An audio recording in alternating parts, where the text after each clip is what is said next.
জন্ম নিলেন নবীগণের যিনি শেষ। ওগো সেই দেশেতে জন্ম নিলেন নবীগণের যিনি শেষ। আরব আমার মক্কায় আমার গো আরব আমার মক্কায় আমার মদিনায় আমার সোনার দেশ। ওগো মদিনায় আমার সোনার দেশ।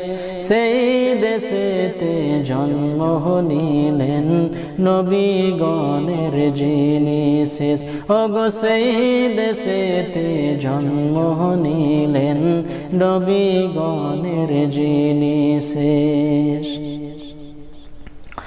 ধন্য হয় গো আরব ভূমি, ধন্য হয় গো আরব ভূমি,